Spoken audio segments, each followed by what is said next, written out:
What is up, guys? Hope y'all are doing well. Happy Easter to those who celebrate, and happy Sunday to those who don't. Whew. I've just been sitting here vibing to the music for about the last 10 minutes. Get myself in the right mindset for this. Also, I'd like to make it clear, I am one of Guy's children. Candy money, please, and thank you. Alright, let's get back into this. Alright.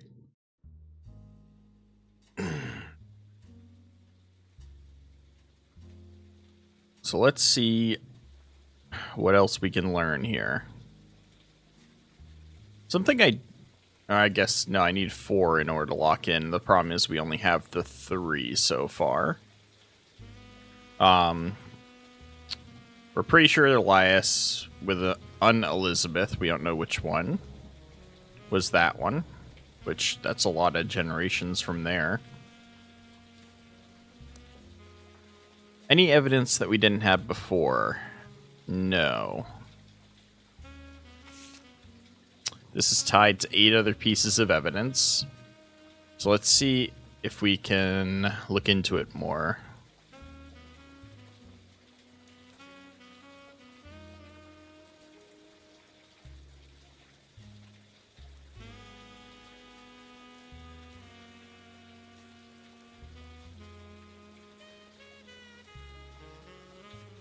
Okay, and so that's why we didn't get any pictures, because they did a cease and desist. The magazine was pulled from shelves.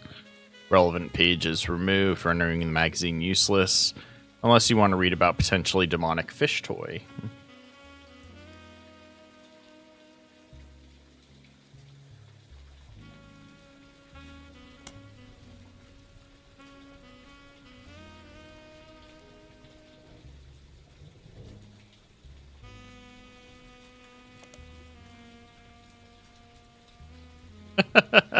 It actually copy-pasted from outside of the game. That's funny.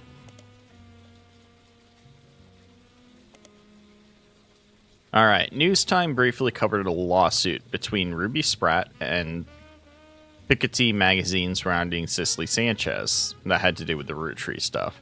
They said that Cicely didn't have the rights to redistribute the photos in the magazine of Guy Hudson. Piketty apparently announced that they would be pulling their issue the following day, the moment that Ruby Legal Enterprises threatened them. This caused the issue to sell faster than any other in the magazine's history, though only for a day. Even people that would never have normally purchased it went out of their way to buy one just in case it would be worth something someday. It especially caught the eye of conspiracy theorists who assumed that anything worth suing over would have to be hiding something. An expert legal analyst from News Times states that it was unlikely that Ruby could have had the story pulled if it had gone to court, and Piketty likely got more eyes on it than it would have if the Rootrees just ignored it. So because they didn't ignore it, the story didn't really get out either, because we can't find any info on it.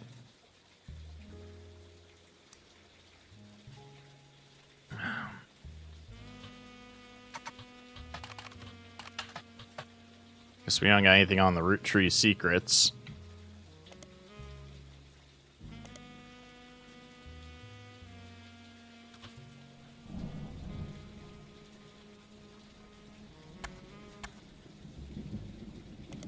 Alright, so we've played out that. Let's get a hint.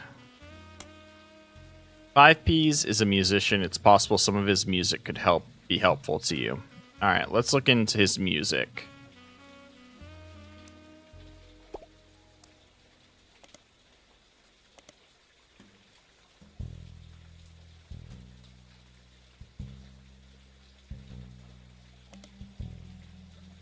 Root of All Evil is 5P's debut album. According to various sources, the album is mostly material about 5P's recorded for his mixtapes before he became notable, but re-recorded with lyrical differences and professional production. All Your Problems was the first and only single released.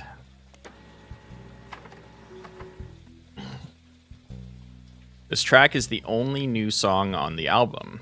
The subject matter of the song is the hypocrisy of those that claim money is evil. He points out that the only people who think money is evil are those that have it. Those that can afford not to be greedy. He's not wrong. In the song, 5Ps triumphantly talks about taking the Roottree's wealth due to it being his birthright and giving it to those who need it. You find a copy of the song on a suspicious-looking website and download it for your records. Hey, we got some more music. Attention, attention, Rootrees. This is 5Ps coming at you from the real world. You know, the place you ain't ever lived in. You say money is the root of all your problems. Root of all your Man, y'all are hypocrites, sitting back in your massive estates, built from the cash that your ancestors gave you, acting like you somehow deserve it, based on your family's creations. Yo, but looky here, sonny, don't you come for our money, or you might burn bright in hellfire someday, like that Madsen chick and her two dads. My pappy's classic trust should keep you away. Yo, it's disturbing, catching a sermon from a geezer who's never known hurt, but blurts out these claims that somehow we're sinners cause we didn't earn it. When all of your worth it came free with your name, you expect me to treat your lectures on greed as some expert creed from he without blame. How about instead, I turn my other cheeks and spread them. When you give me a kiss, you'll know just where to aim. You say money is the root of all your problems. Let me take those problems away. Whoever calls dollars the root of all evil, just trying to make small pursuits of real people. You silver spoon feeds you the world's purest treacle, while real world folks burn their spoons with a needle. So once more with passion, tell this poor tragic orphan how your mansions and Porsches are actually horrible. How I'm better off penniless, grasping for morsels. How one in my share, That's actually extortion. With your candy ass name, synonymous with sweets. Oh, you wanna call me classless? I'm gangster from Portland, but I play that game. I came up on the streets. The only streets you reppin' are Park Place and Boardwalk. Hypocrisy, monopoly is toppling. When I knock, have G's. top off my pockets, please. Cause the same God that got to steal my mom from me is what he wants, right? For you to live in poverty. And if you're suddenly not eager to unhand that fortune, that's unfortunate. I guess I'm gonna have to take my portion, and I'll do it all legally. Class action, courtrooms, decorum. I'm way past your fancy ass dormant. You say money is the root of all your problems. Let me take those problems away. Bring the choir in. You say money is the root of all your problems. Let It's actually a long song. me take those problems away. Unfortunately, the knocking sound in the song is messing with my head because I keep thinking it's either a knock in game at the door or at my front door, and it's making me lose focus on the song. Cause dollars, the root of all evil, just trying to make small pursuits of real people. You silver spoon feeds you the world's purest treacle, while real world folks burn their spoons for the needle. Whoever calls dollars the root of all evil, just trying to make small pursuits of real people. You silver spoon feeds you the world's purest treacle, while real world folks burn their spoons for the needle. Good song, though. But I don't know if I saw anything that helped me here. I did miss this section here. As I said, the knocking really kind of got to me about halfway through. Now, I saw it mention Madson's and her two dads. We know that that's talking about what happens back here with Samantha Roottree, her dads, Edward Clancy and John Miller, how they became basically Madsons when she married Ernest.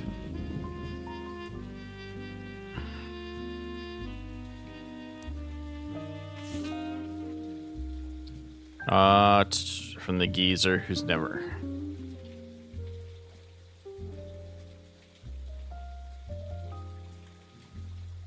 and this is talking about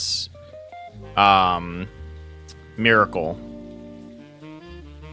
It's disturbing to catch a sermon, Miracle the Preacher, from a geezer who's never known hurt, but blurts out these claims that we're somehow sinners because we didn't earn it. When all your worth it came for free with your name, you expect me to treat your lectures on greed. Where was the other lines? So once more with passion, tell this poor tragic orphan. Hey, horrible.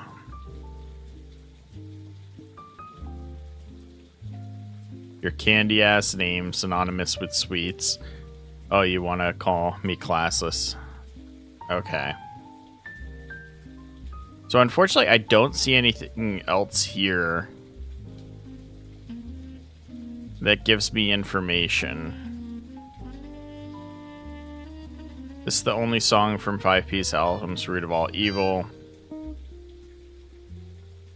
Only single. It received some airplay, but didn't make a big splash critically or commercially. Unfortunate. Let's see if we can find any of his other songs.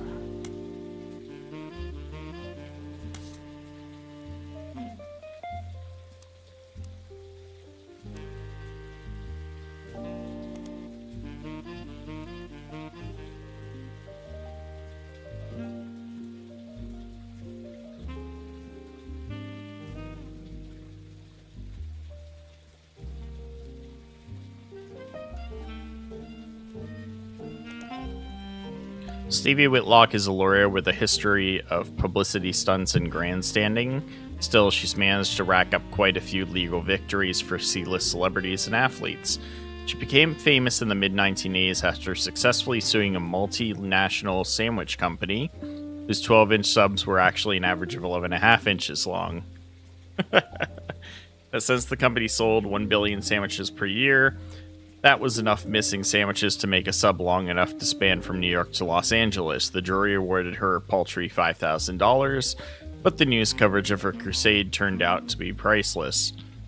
Unfortunately, none of this seems relevant to the Roottrees.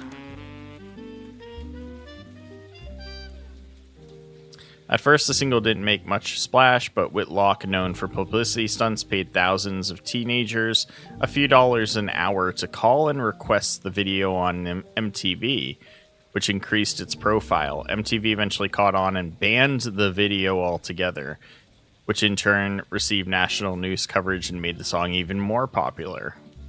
It's actually a brilliant publicity stunt. Let's look into other music. His real name is...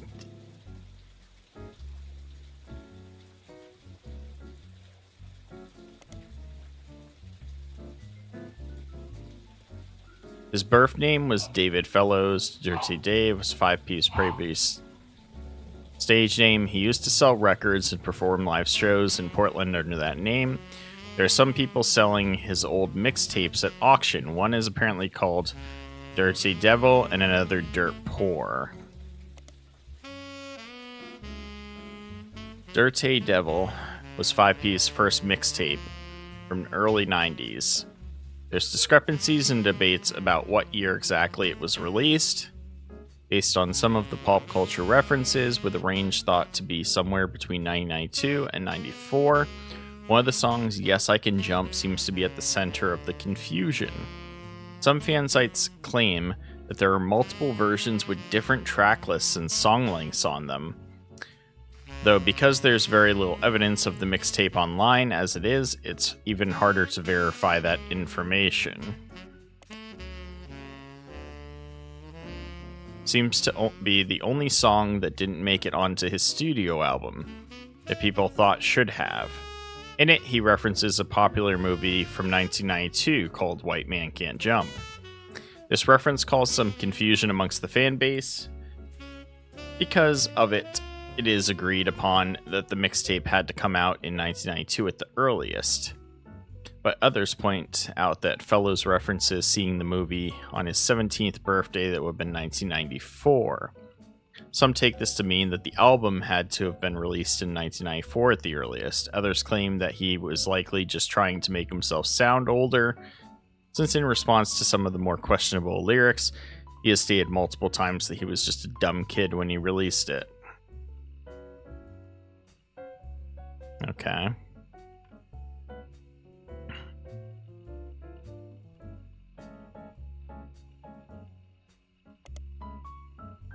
Dirt Poor was a mixtape by him, released in 1996. There's a lot of online discourse from people who like to point out that in one of the songs includes someone that would have been revealed to be his own distant cousin in a list of attractive women. The lyrics to one of the songs, Heat, mentions a few different prominent female actresses, models, and musicians from the 90s, and provides a crude pun or line about what fellows felt about them. When re-released in 1999, much of the rhetoric was toned down to be less overly profane, and the line referencing Rihanna was clumsily replaced by Dana, a reference to a character from The X-Files.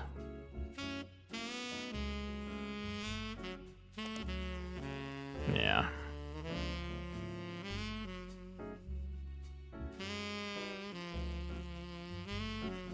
Let's see if I can find any other music mentioned.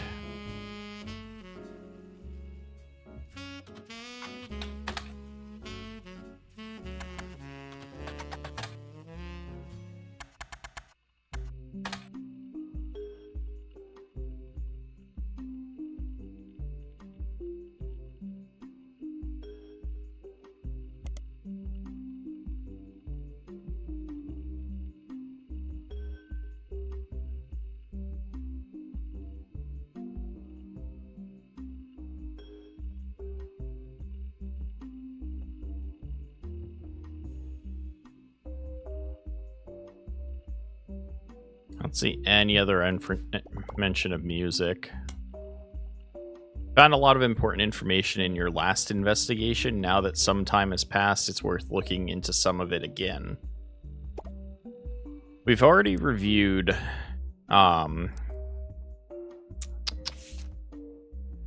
everything on here.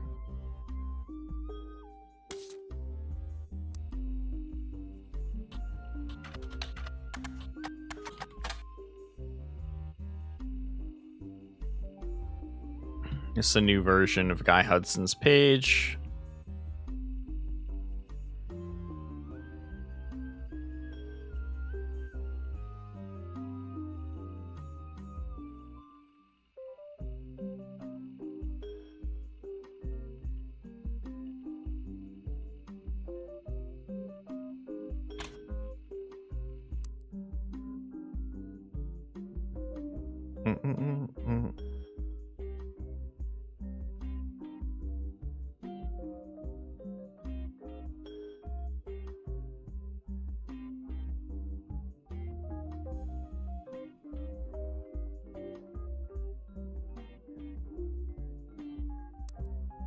Who are some of the notables on that part of the family tree? Nobody, basically. They're all on this side of the family tree, all the notables.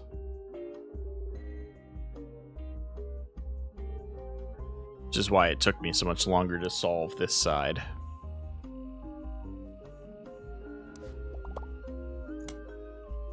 Reminders in your evidence goes over the most important people and events from the last investigation.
Oh yeah, didn't I see something about Ron and Robbie trying to get back to being friends?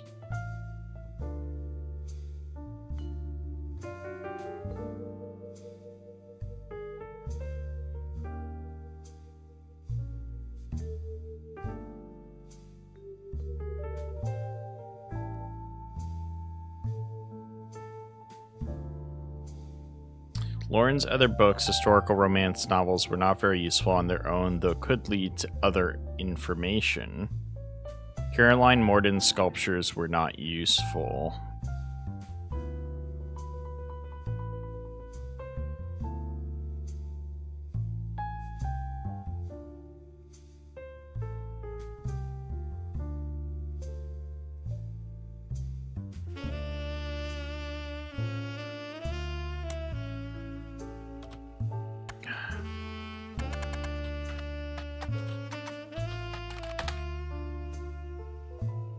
In the wake of Six Pieces' release, Lauren Roottree, author of A Life Between Wars, was tracked down by a reporter as being in one of the most upscale memory care facilities in Pittsburgh.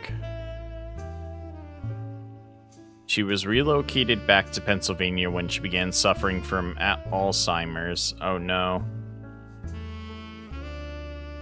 There was a minor backlash towards the reporter that tracked Lauren down because they were caught standing on a ladder and holding their camera over the privacy wall to take a photo of Lauren and her son Clark sitting on a bench outside near a small pond on the premises.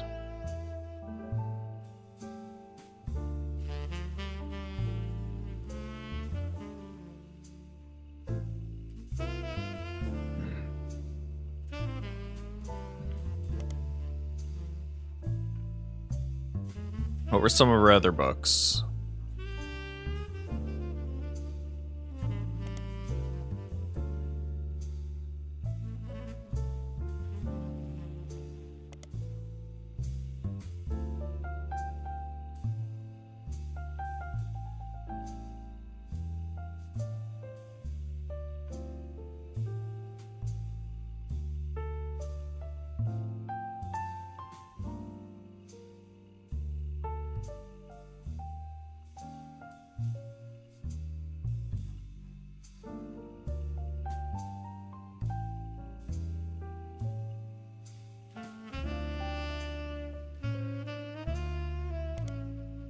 Romance in Court and Court Jester series.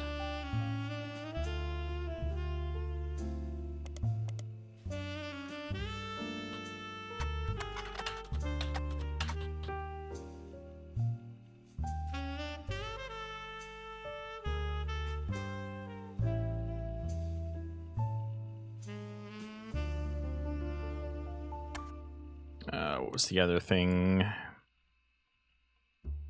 Court Jester series.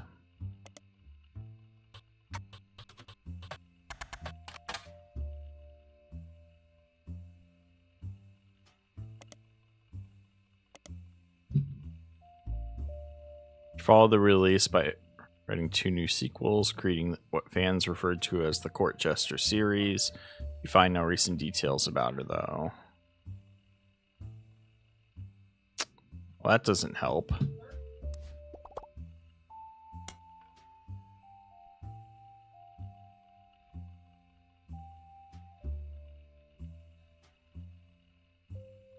Alright, so it's telling me that Caroline Morden would have spoken up about things.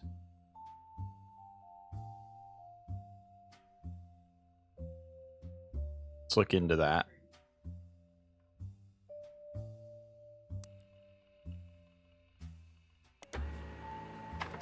Okay, there we go. After the release of Six Pieces, Caroline Morden did a television interview. Someone has uploaded a partial transcript of that interview on the television section of a messaging community. The transcript is only her answers and is missing the questions. This creates a somewhat confusing reading experience, but does give you a bit more history about Caroline and some of her family members.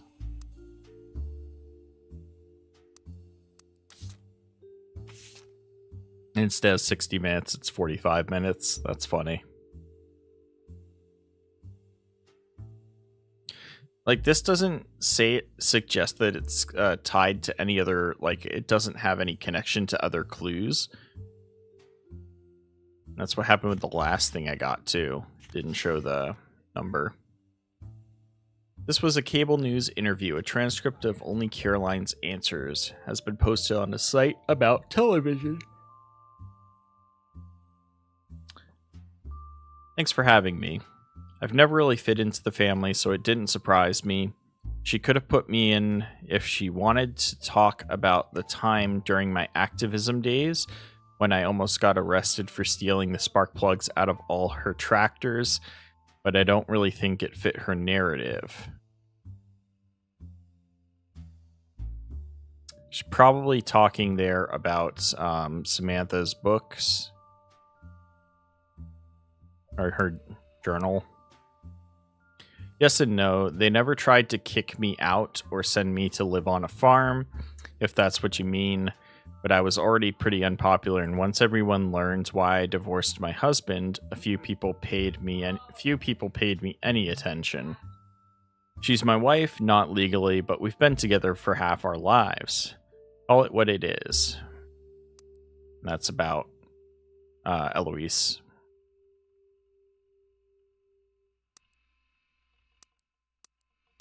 I just realized that locked in Eloise, which is one of the lock-ins that I couldn't get before. So it has locked in the other spouses that I couldn't get right previously.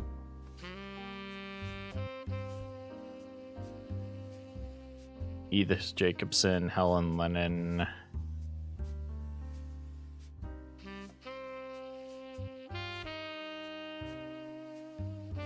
Joan Monroe.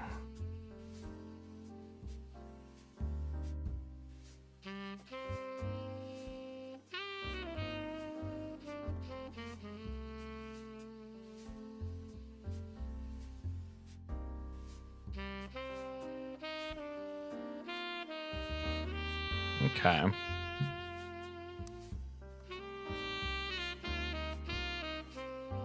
I was 20 and had just had my daughter. I hate to look back on that time because I was a terrible mother the first few years. I left my daughter with my ex-husband and followed Guy on a private jet to Europe.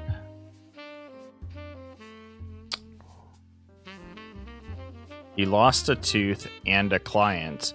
I found love and a better understanding of who I was. Yet somehow, still in our family's eyes, his trip was somehow more acceptable. Explain that.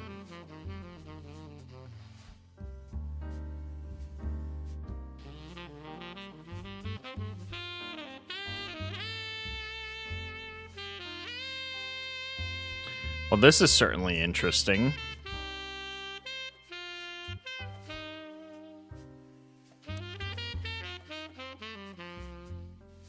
That would have been probably one of these two. We know about Garland as well, but we don't have a picture for her.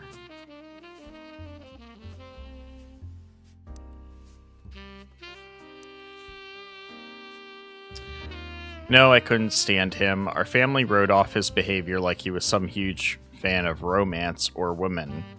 But he didn't like the entire woman. It was doubly awkward for me because he was more supportive than most. I slowly figured out it was because he assumed I would be as shallow as he was. He was a workaholic, he seemed nice enough and did a good job. I didn't know him well. That was one of Sam's problems with our family. None of us did except Carl. Honestly, I get why she's pissed. It's really hard without knowing the question here.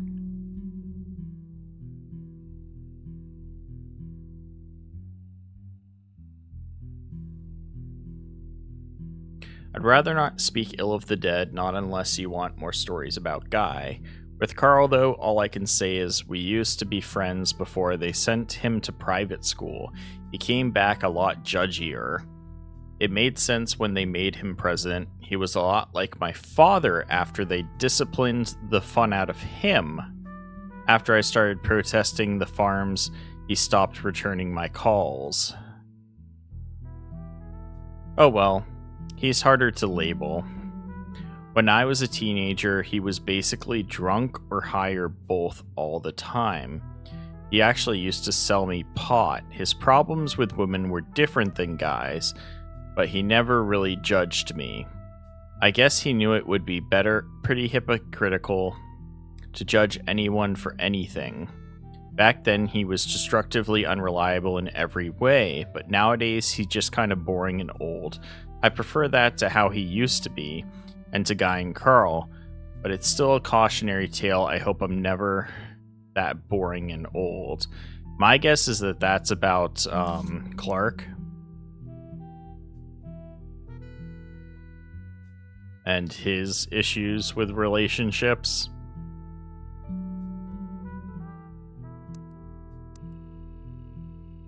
But unfortunately this, doesn't give me anything.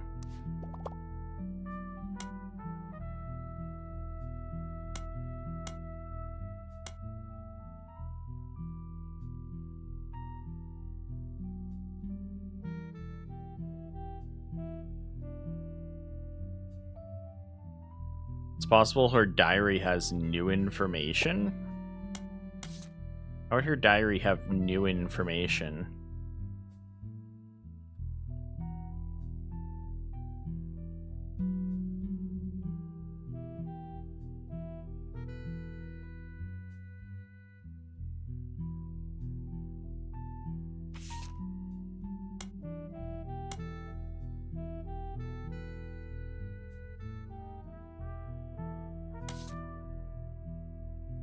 How do I even access it? Okay.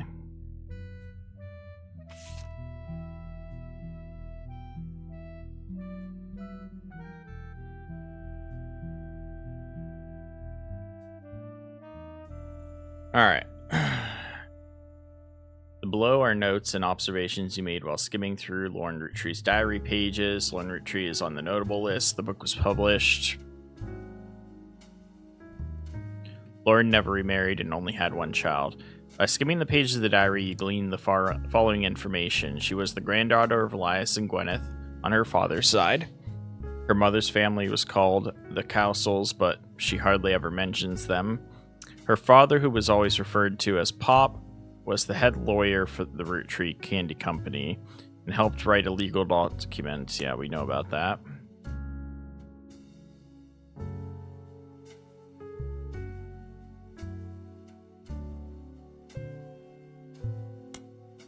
None of this looks new.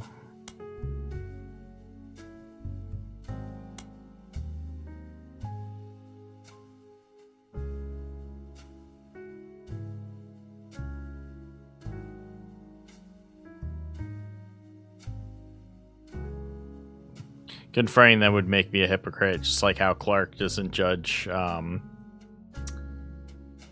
Caroline for being a hypocrite, or calling her a hypocrite.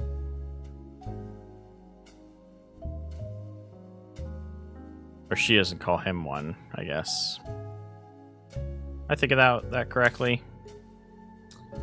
Alright, this was the updated one.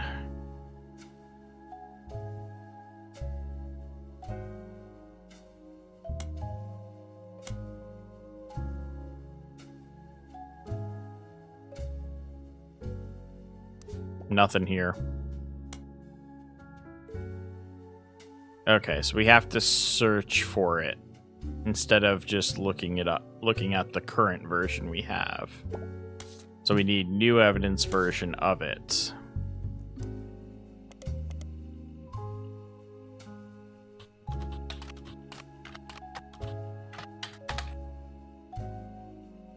Typo.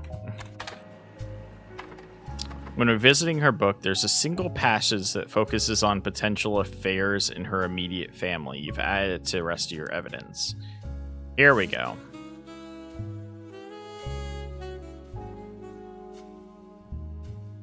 An entry entitled Cruelty from Lauren Rootree's diary, written in 1963. It focuses on the relationship between her mother and father. Now, her father would be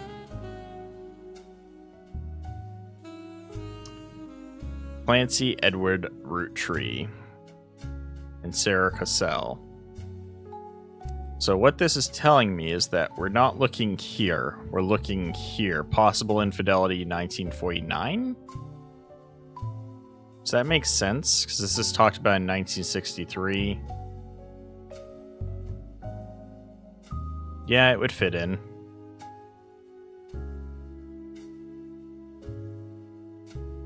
So we're guessing this is Clancy Edward Roottree.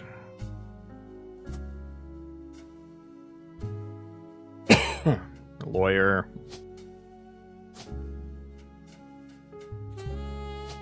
We don't have a new picture for him. I'm betting Miracle is this one. No, that would be weird. Miracle probably comes up somewhere in this, but I can't imagine that Miracle's involved in that.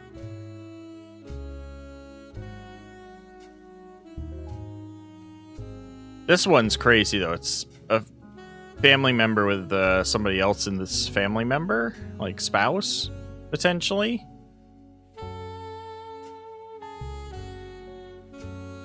So, infidelity with somebody else who was married. It resulted in multiple kids.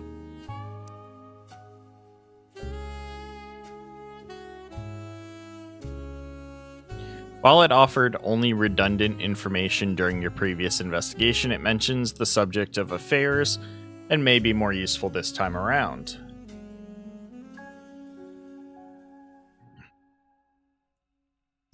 I am no stranger to true love. Jacob and I married at an age that most deem unfit for marriage, but he was also enlisting at an age that most deem unfit for war. We had no choice. I knew in my heart that our marriage was one for the ages. He and I would still be together today, if not for Okinawa. That was nearly 20 years ago, but there is an emptiness in my soul. I do not understand my contemporaries. So many girls I went to school with have taken multiple lovers. So many of my girlfriends' husbands have been unfaithful. If I am able to remain true to the ghost of a man, with no chance of physical reciprocation, no potential for long conversation, how could it be so hard to love someone you can reach out and touch, someone you can joke with? I have not had to deal with such madness at home. My parents are a perfect match in the worst way. My mother's cruelty is a perfect fit for my father's general spite. In turn, Pop's status enables her incessant need to gloat and feel superior. I have grown up with their cruelty and disdain for others my entire life. Even my family remains unspared. They make fun of my grandpop and his family, saying blood is thicker than syrup, but nothing's thicker than Elias. They mimic Grandma Gwyneth's lisp and see her kindness as a weakness.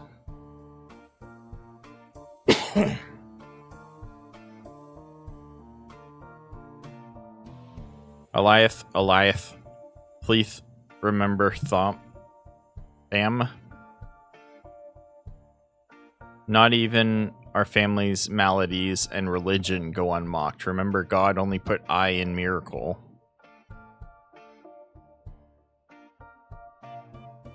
God only put one eye in miracle.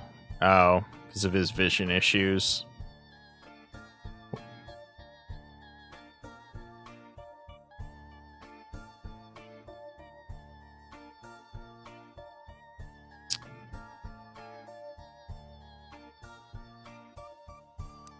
Wait. They were making fun of their mother's lisp? Damn. I can say without a doubt in my mind that my parents have never had eyes for anyone outside of their marriage. They're too self-centered to look astray. Okay, so that wasn't them. That wasn't him then. Well, that's not right then. So all we know from that is that he wasn't one of the unfaithful. That's literally all that's confirmed here, is that he's not.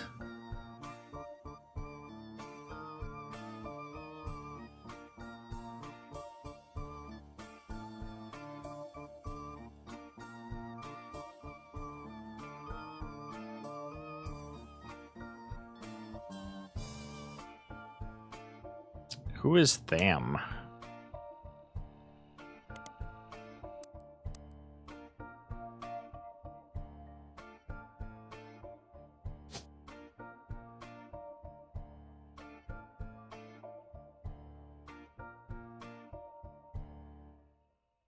I know it's likely with a wisp, but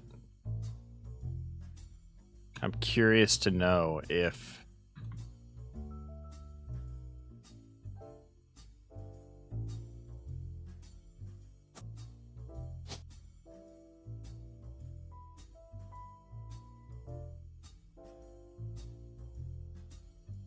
maybe Anthony? I don't know.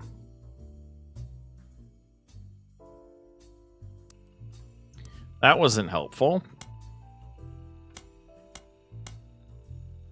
All right.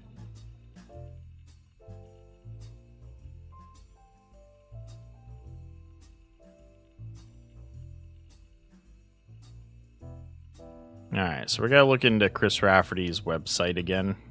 Yes.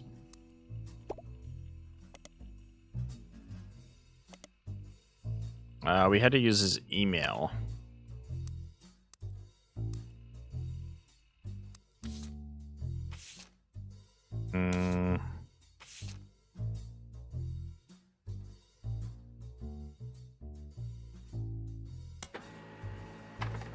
All right, Chris Rafferty's prodigy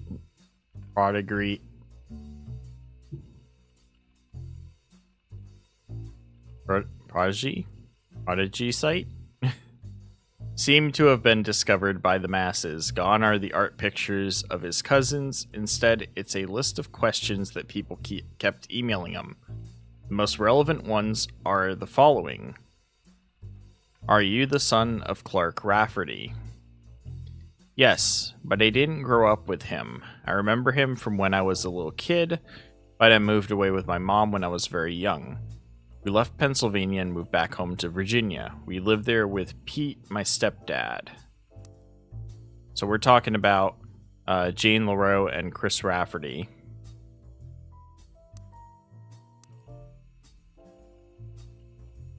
My dad and I spoke a few times when I found his phone number on a check he sent us in the mail when I was 15.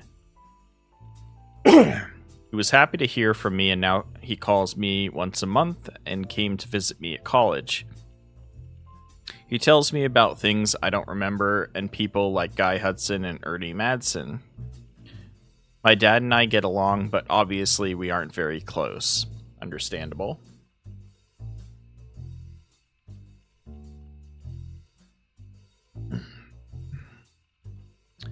Did you ever meet the Roottrees? I used to know the Roottrees, but never the sisters. I was in the office sometimes when I was a kid, and I definitely met Guy Hudson before he died, but I don't remember. My memory is weird. It's hard to know what I actually remember and what I only think I do because I have pictures. For example, I have a photo from when I was 5 and in the office with my dad and Guy. I made myself sick by eating chocolate, and some woman who I don't know cleans my face. I don't know if my memories of that come from the picture or not. The photo was added to your evidence. Alright, we'll look at that in a minute.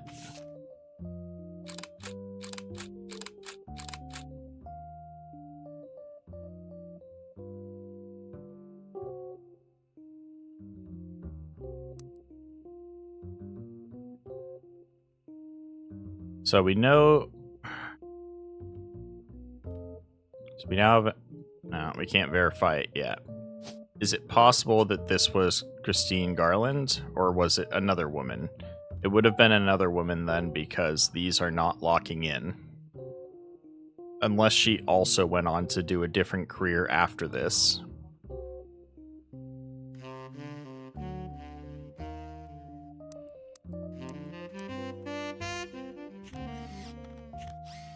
And then we got Chris and his father.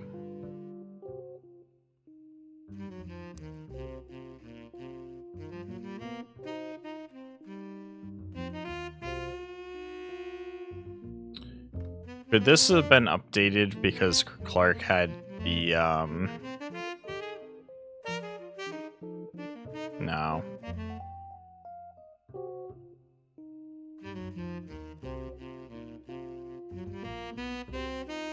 Interesting that it gave us a picture of Chris and Clark, though.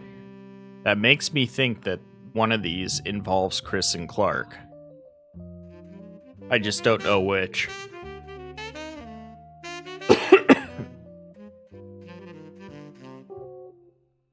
The only thing I could think of is that maybe Guy slept with Clark's, one of his former spouses. And that's what one of these are.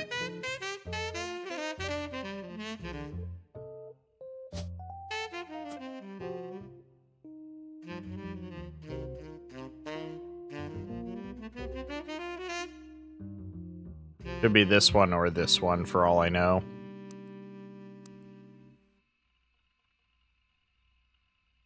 How did you have proof of Ernie Madsen's heart condition?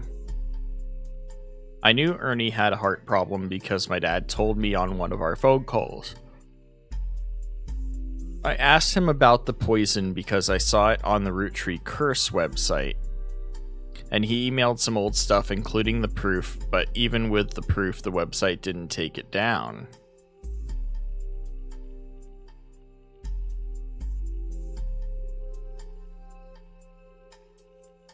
You spelled fiance wrong? I'm not good at spelling or writing. I'm good at painting and other arts. I'm going to school to learn how to edit movies. I want to make cartoons some days. Lulu is much better at spelling. Lulu would be Luisa Garcia, his wife. Do we put that here now? And then this would be another picture for Clark. That's probably more likely why we have those picture slots available right there. We'll probably see another picture for Zach at some point too. I don't know. But more than likely that is somebody that Guy had an affair with at some point. It doesn't look like it's Christine Garland, though.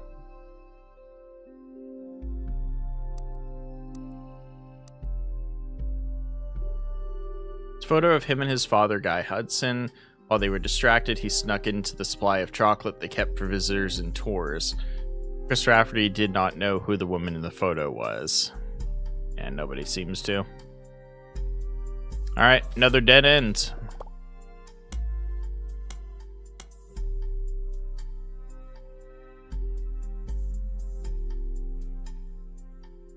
The Elias Roottree propaganda book?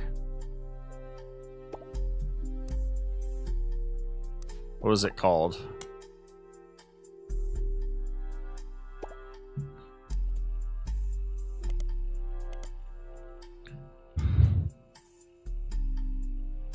Did I not copy and paste?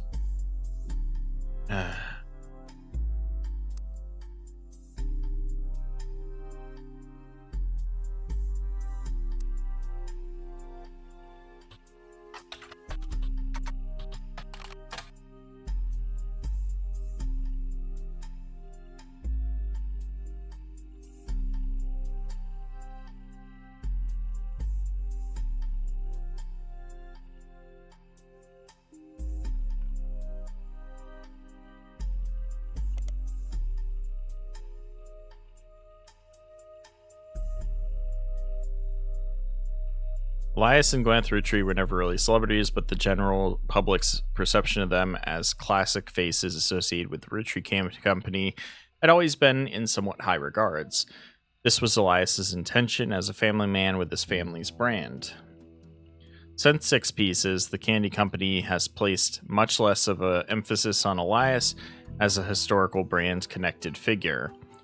But there has also been those who have argued that it was his right to decide how to split his inheritance and that he did nothing wrong.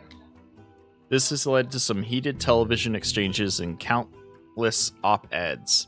The first Anderson Maple Farm only used to be a popular tourist attraction during the summer months when it had special tours. However, it has since seen an explosion of off-season business as some religious and political groups decide to visit to show support for Elias and Gwen's traditional values and financial rights.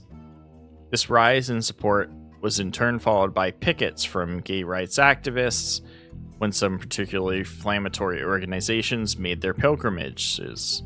Among all this conflict, the farm has since shut down, seemingly indefinitely. What was Bess Williams' books? Family Man, right?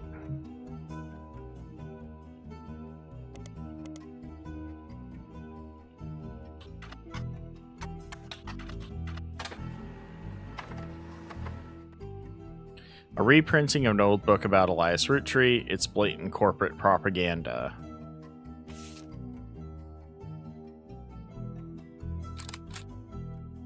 Alright, so there's our new picture of Elias for the tree.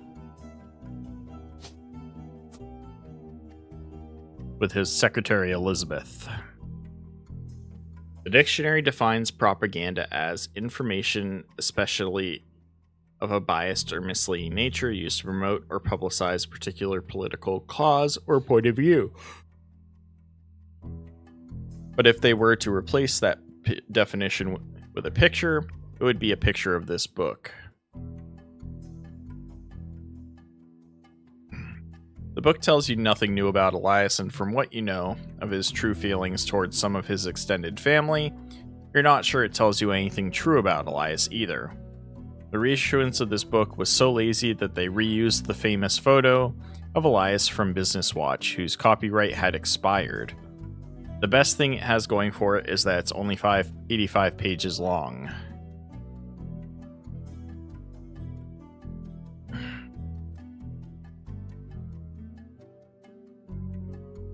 Okay, more information that doesn't help me. Family Tree Update 998 is interesting because it features two people from the previous tree.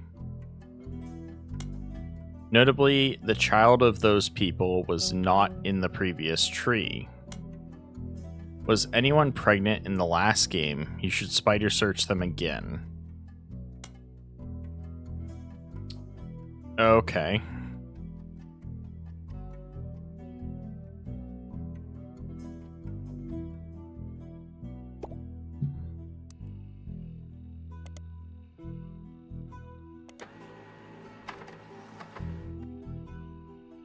It seems Brian Jones has been busy updating Stephanie Jones' campaign website. Two new sections exist.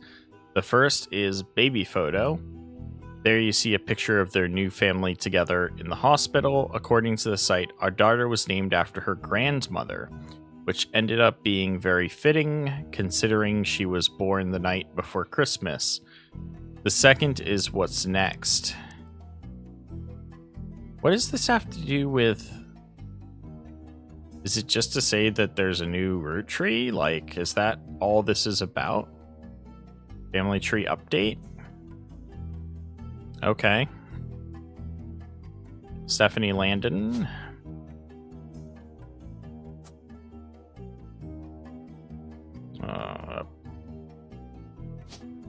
Politics.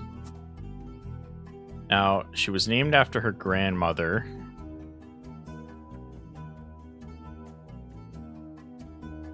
Who is her grandmother, though?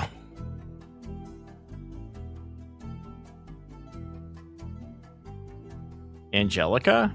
Is that who they're referring to? That would have been Mother... Yeah, Angelica.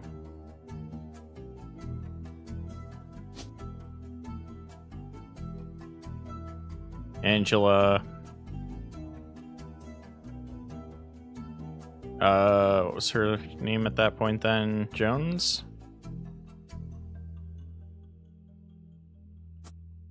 That would have been Brian Jones.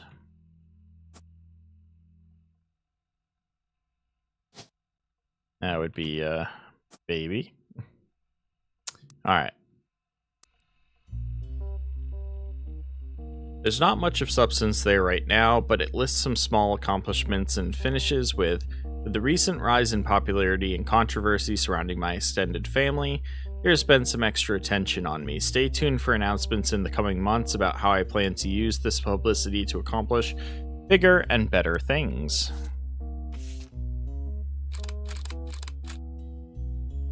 Brian Jones posted this photo of his family together in the hospital following the birth of their newborn girl. His new daughter is wearing an adorable little Santa hat, and his wife Stephanie is giving her signature thumbs up move from her campaign literature.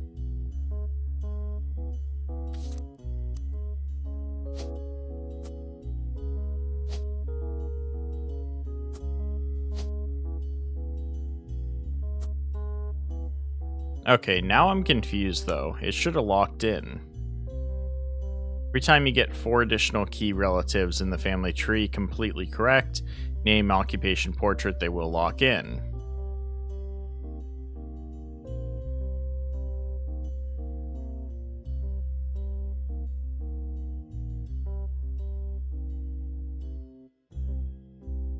It should have locked in by now, right? 1, 2, 3, 4, 5, or 1, 2, 3, 4, 5, 6. I think with the new one, I actually have to get 8. Maybe? Ugh, I have no idea. It still says 4 up here. But I think he told me 8.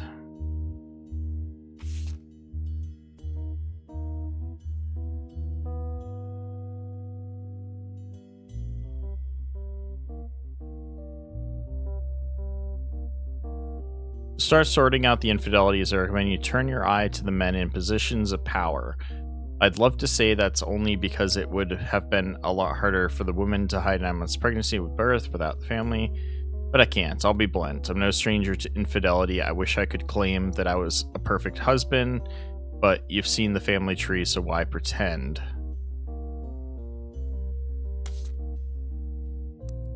So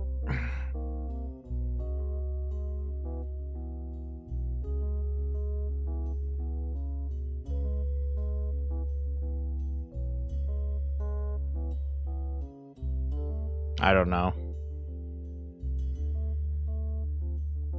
Okay.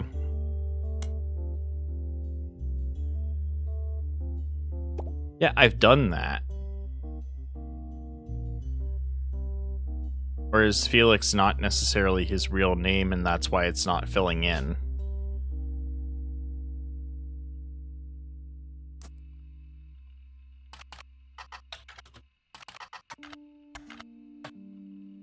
I did not spell it right.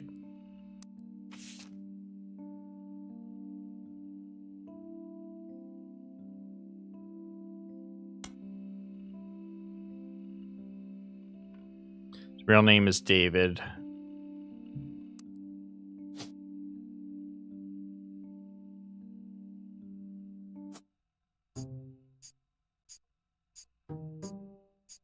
Okay.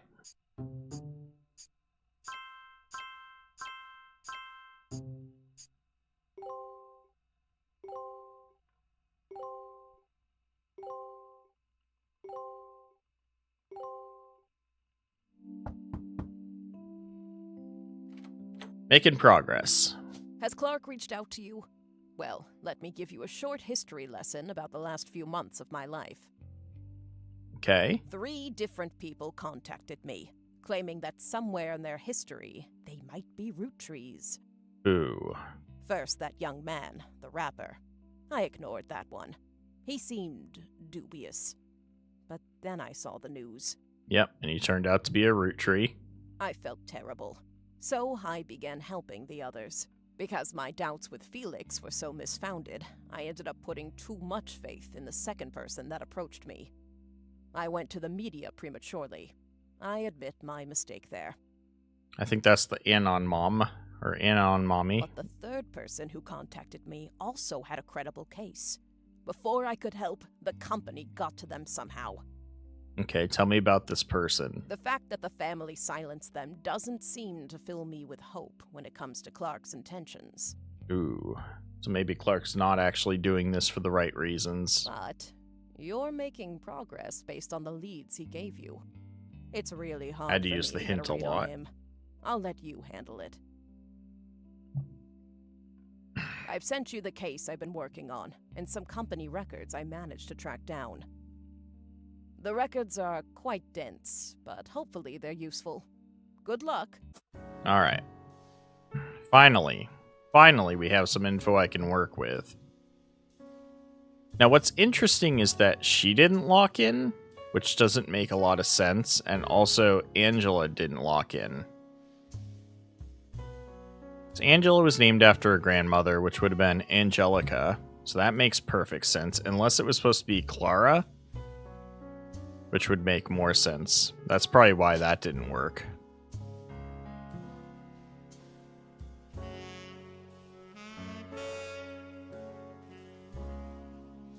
No, because that wouldn't... I'm confused.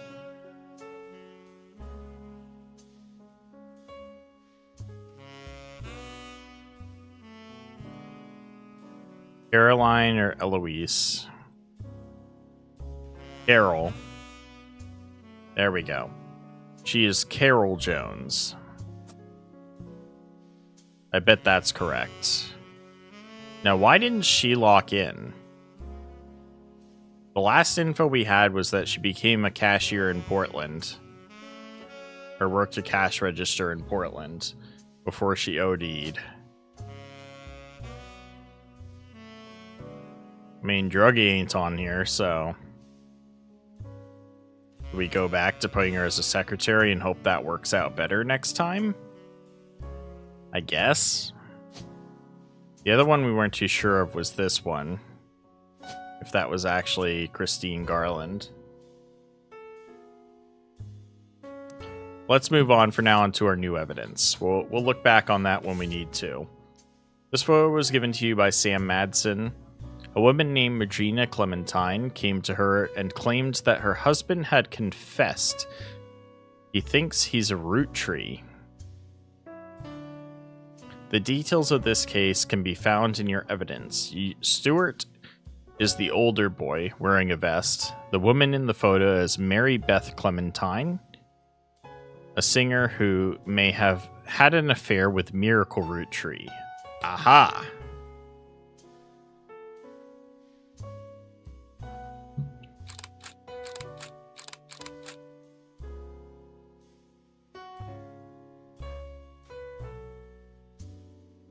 So, Mary Beth Clementine would have been...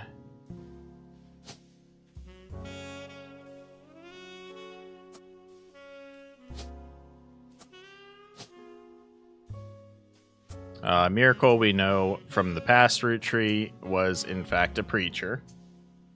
And I doubt he's changed anything since then. And then this would have been... Clementine, Mary Beth. It's clearly a musician. This would have been her spouse.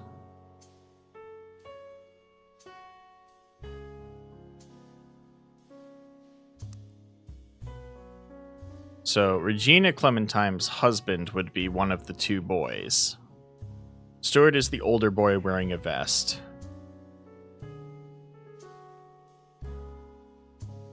She's a singer specifically. Okay.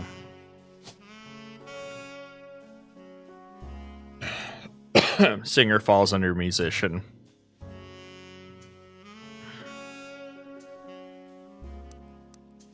Alright, let's use the rest of our information to learn more about this family.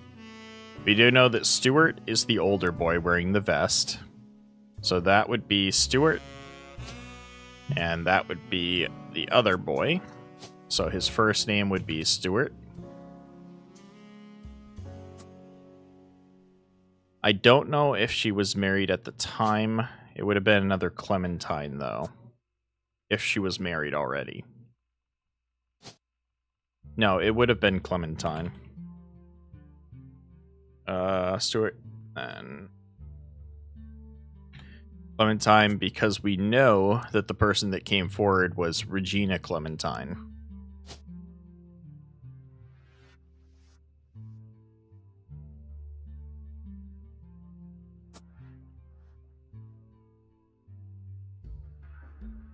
Alright.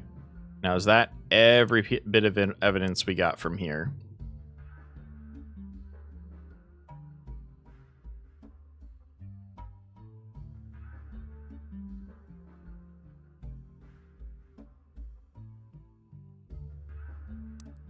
Okay.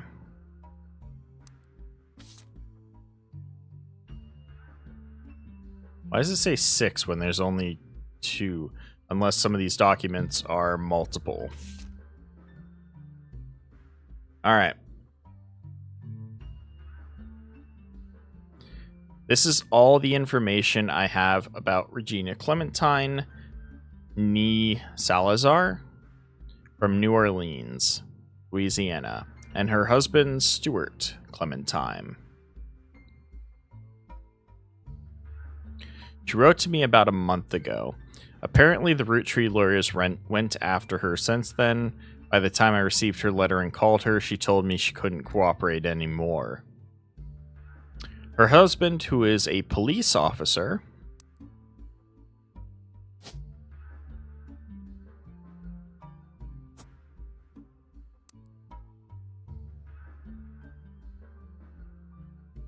and never knew his father, told her he thought he might be a Roottree. But he's estranged from his family and didn't want to pursue it because he had no proof. Then who's this? Could that be?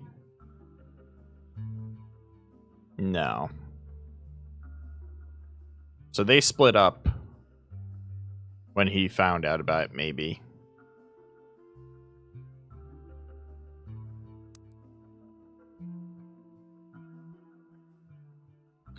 She wrote to me behind his back. Normally I wouldn't be so sure, but she had some pretty credible facts. Some of it I've been able to confirm. Stuart's mother was named Mary Beth Clementine. She was pretty well known in the 30s to 50s. A singer who went on tour to a lot of churches. You can look her up online, and she was pretty big proponent for adoption. Second, guys, I'm just checking into my notes here.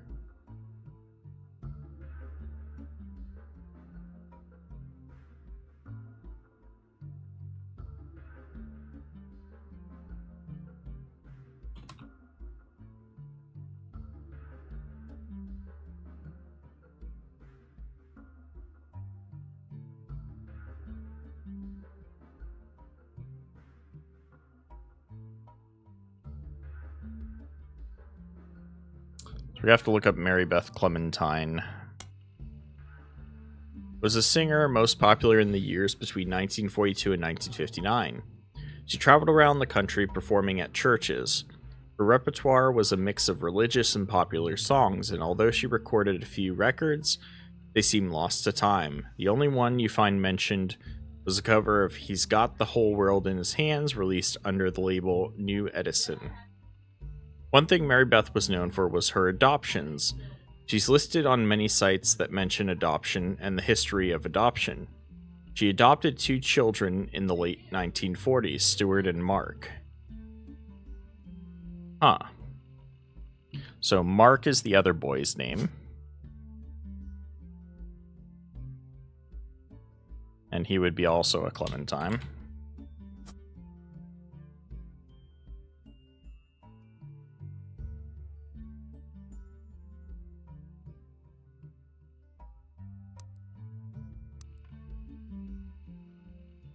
She also spoke as an advocate for the benefits of adoption in front of the United States Congress in 1949, who were convening to debate and discuss the then recent first adoption of an African American child to a white family in the United States. She was specifically there to detail her experience going through the system to adopt Stuart. Her other son was adopted later, and according to a single line on one adoption site, under unusual circumstances. In 1959, it surfaced that Mary Beth had been twice divorced, both times to her manager Sterling.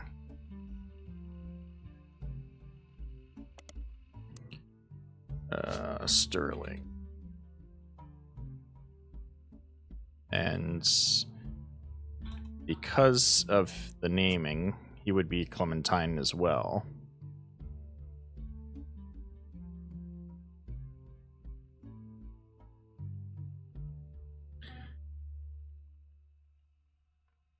See, this should fill in if these, or if any of these were correct. But they're not filling in still. If it's doing it by 4 at a time. I don't know.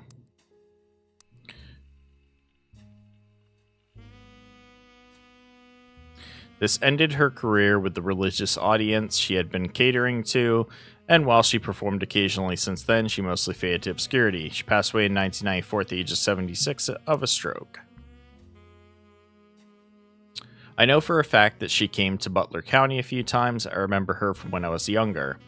And Regina said that Stuart told her that they always seemed to spend a lot of time at Miracle Church. She sent me a photo to prove that she's who she says she is. I've attached it to this email.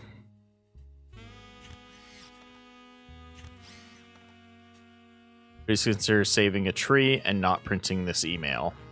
I want to print the email, please. All right. Company records. We've got... Okay.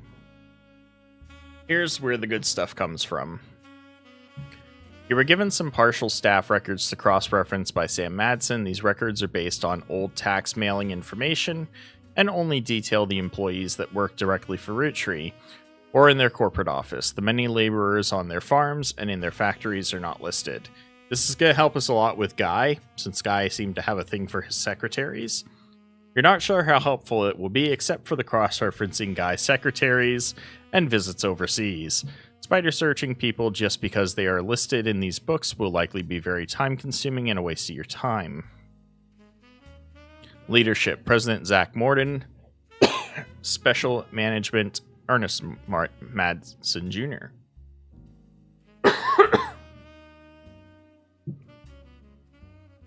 Office staff: Edward Roottree, Lloyd Carpenter, and Carl Monroe. Elizabeth. Product management. Secretaries.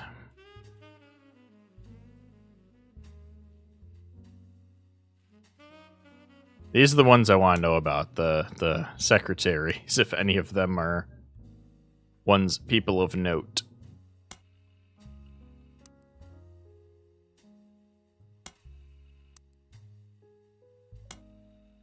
I don't think any of them will matter. That's from company records from 1975, which I don't believe is where this started. Actually, the first one was Joanna Fellows. But Joanna Robertson is what it's listing here.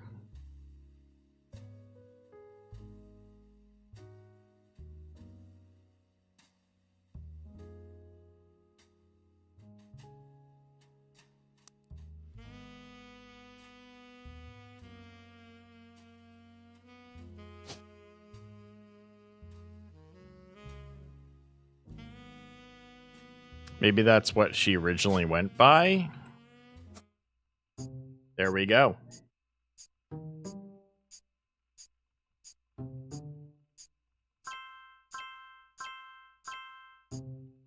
All right, making progress, making some good progress. So what we managed to lock in here, which, why didn't she lock in? Is there one for Singer? No.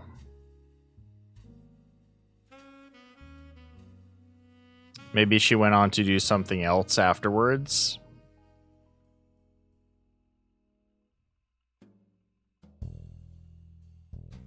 I'll have to specifically look up Mary Beth Clementine again, because all this suggests is that maybe she went on to do something else after her singing career. Because career-wise is always tricky, because that always only ever locks in if it was their last career, like their last known one. Why didn't this one lock in? We know Regina is Stuart's wife. She's the one who sent us the info on this. So why didn't that lock in? That makes no sense.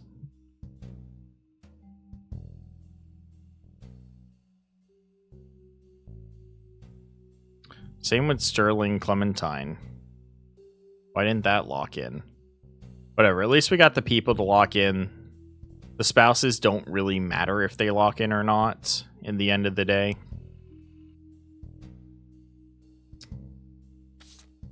But we did manage to finish the original the original affair that we were looking into for Guy. Let me put that here yet. We also locked in these images as well, which I think is funny. So we are going to get another picture for Zach Morden at some point then.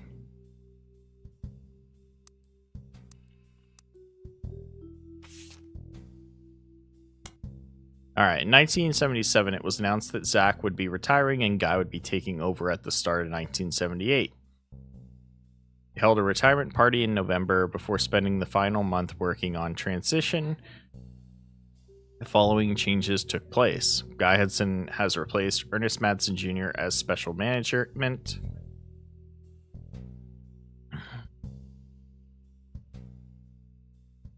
Patrick Decker was hired.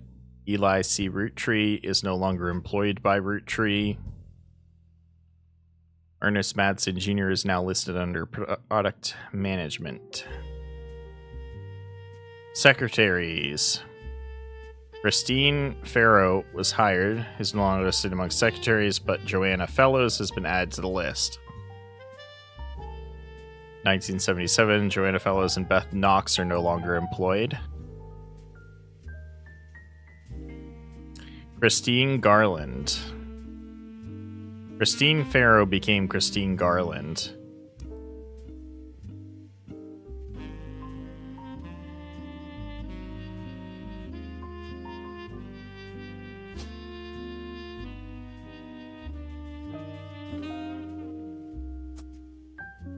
EHA. Okay. I'm looking in the wrong field again.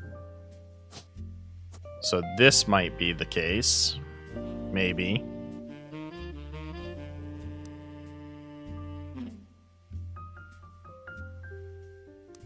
I want to look up Zach Morden real quick.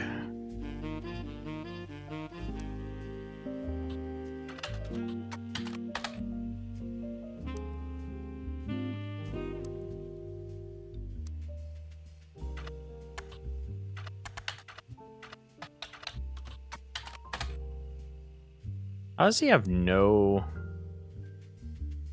online presence?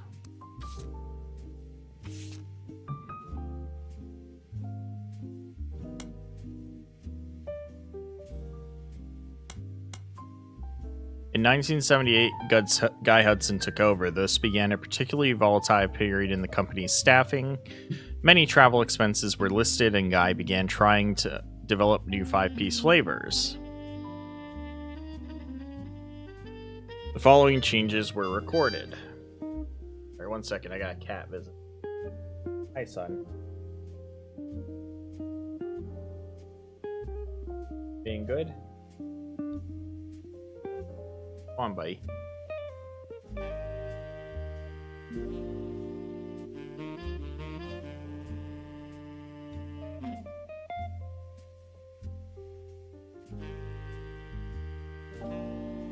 Office staff Edward Roottree, Elizabeth Cravenworth, and Lloyd Carpenter are no longer employed by Roottree.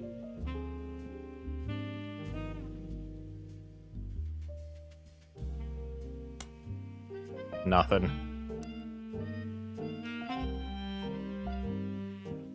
Raffertoons is now listed as office staff. That's funny. That's Chris. Or not Chris. Yeah, it is Chris Rafferty. Or Clark Rafferty. It's one of those two. The dad, either way. Albert Cross and Fred Cross are no longer employed. Christine Garland is no longer working at Roottree. Beatrice Watts and Christina Schwartz are hired. Juliet McCullen and Doris Mays are no longer employed at Roottree. Lisa Lewis and Valerie Ewig are hired. Let's try and track these names into the next one. Whoa, what happened there? We not see the expense? Oh, wow. Okay, never mind. I look further down. Special services. Susan Ford was hired under a special category that only existed for 1 year in 1979. Something happens there. Susan Ford is more than likely one of these people. I'm gonna guess maybe this one? I just want to make sure I keep this name in mind. Susan Ford, I think, is a suspect. Like, this is really weird. Hired for 1 year under a special category. It only existed for 1 year. Presidential Office Reimbursement. 5-piece flavor development. Caviar. $10,000 a month. Edward Roottree Retirement Party. Christmas Tree Bash. New Year's Eve Ball. Travel expense, Australia, China, France, and Brazil. 5-piece flavor development butterscotch. 5-piece flavor development caviar again.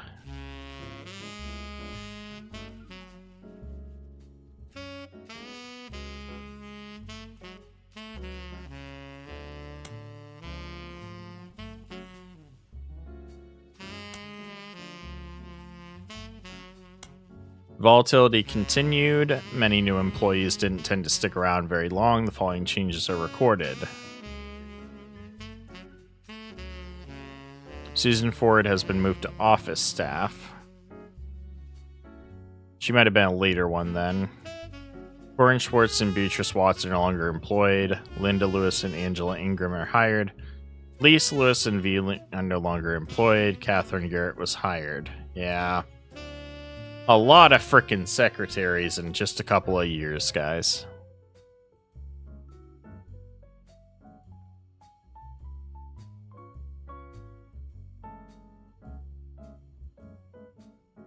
Susan Ford was listed as an interpreter. She was definitely one of the people they cheated with. So she was put in the interpreter position for 1 year. She probably went with Guy on his trips. 5-piece flavor development strawberry. Now that makes a lot more sense than Zyga. There's the butterscotch flavor again. There's caviar again. They're still researching caviar.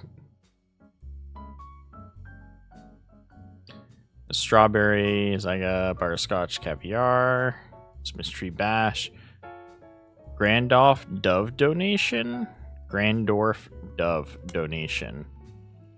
The Grandorf School for the Deaf, formerly Grandorf Dove, is located about an hour from where the Roottree offices used to be in Butler County, but it serves much of that part of Pennsylvania and nearby Ohio.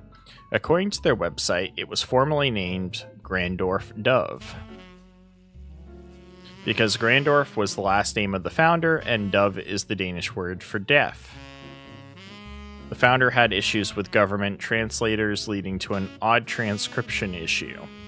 In 1990, it was renamed to better represent the school's purpose and to correct the embarrassing lack of effort and awareness demonstrated by the government officials in those early days.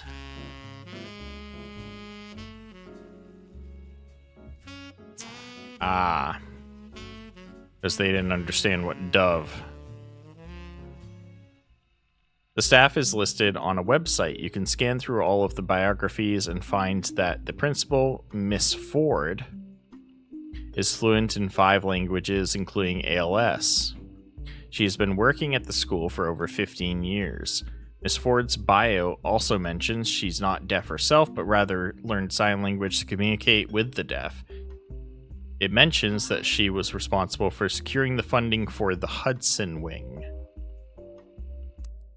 So, Susan Ford, who was on special job as an interpreter under Guy Hudson, who also loved to take trips overseas, happened to be also the principal for this school.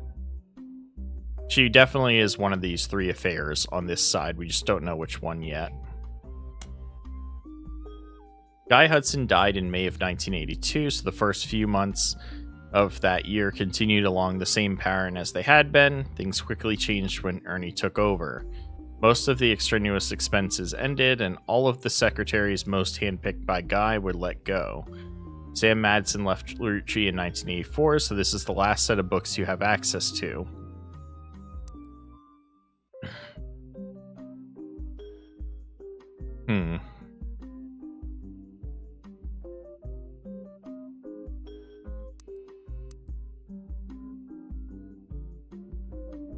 So Susan got let go at that point.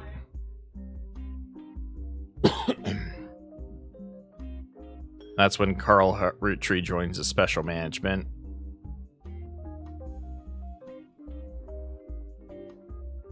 Angela Ingram, Linda Lewis, Catherine Garrett are no longer employed. From here on out, no secretaries are directly employed by Roottree. Roottree instead uses a temp agency called Work Time Temp. These are all potentials.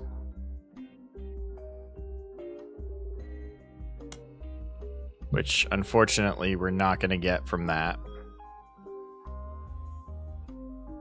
So Susan Ford might actually have info on here then. How does she not have anything?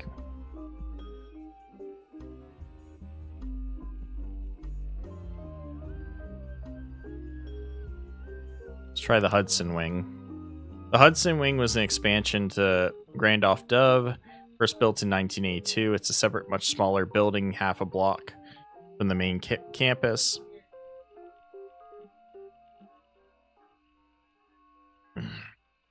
Offers free ASL courses for family members, friends, and caretakers of deaf children. According to their history site, they got their name after the president of Roottree generously donated $250,000 towards the construction of the building. There's also a very vague history section that you can somewhat fill in with the details from other information you've seen about the school. It mentions that the donation came in at the insistence of an employee of Roottree at the time. It mentions that she learned ASL from the main school before the Hudson Wing even existed to surprise her future husband, who was deaf.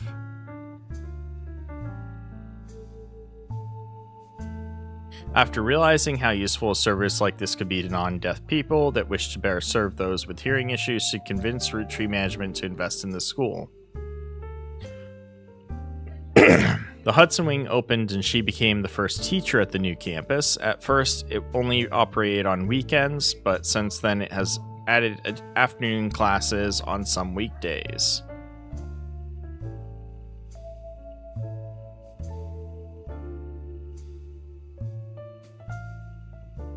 Interesting.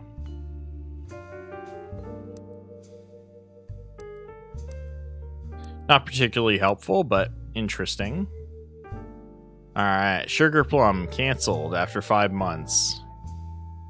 He was putting $20,000 a month into Sugar Plum as a flavor? Jesus. Guy. Strawberry canceled, Onion canceled, Butterscotch canceled, Caviar canceled. He'd been experimenting with caviar flavor forever. Fred Gleason 50-year work anniversary bonus. Root clothing reimbursement to Carl Roottree. That's when the company bought into the Root Company in 1984 and paid Carl back $1 million.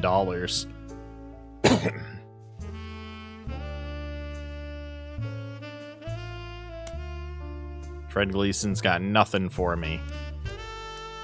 Alright, so basically the only thing I learned was I got names for a bunch of the secretaries and their approximate times that they worked at Roottree. But there's only 3 that they could be, or 3 of them that could be. I'm fairly certain that Susan Ford was one of these 3, based off her special position that she was given within Roottree, while she was a principal at the school as well. I just don't know which one she is.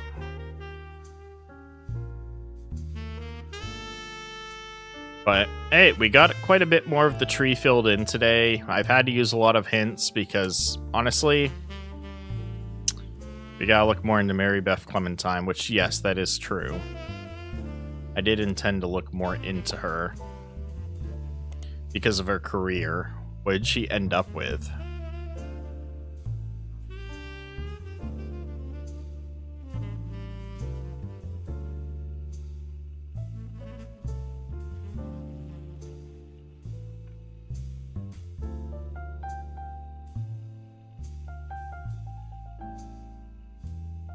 This suggests that she was still performing.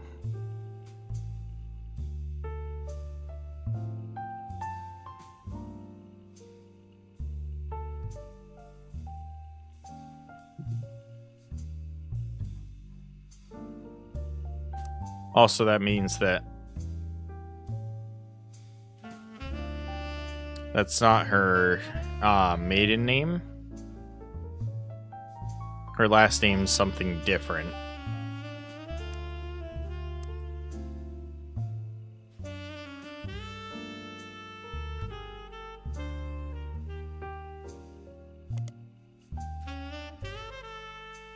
Alright, but that is going to be it for today, guys. I hope you all have enjoyed. I am going to hop off here. We will look into New Edison next time. But I hope you all have a good one, and I will see you next time.